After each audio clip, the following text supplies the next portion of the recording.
this short video, I want to explain the importance of using a laser for relief of myalgic pain in a TMD patient.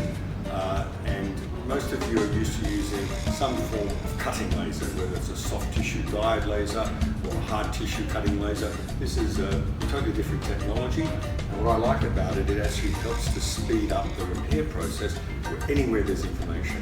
I have a lot of patients who brush their teeth during the night. We make them a splint, but then we also got to deal with the muscle pain. Very simple to use. You have your glasses on, and you can see when we activate here, I'm just using this on the masseter. Quite comfortable for the patient, and really much better results in the acute phase and also for the chronic patients.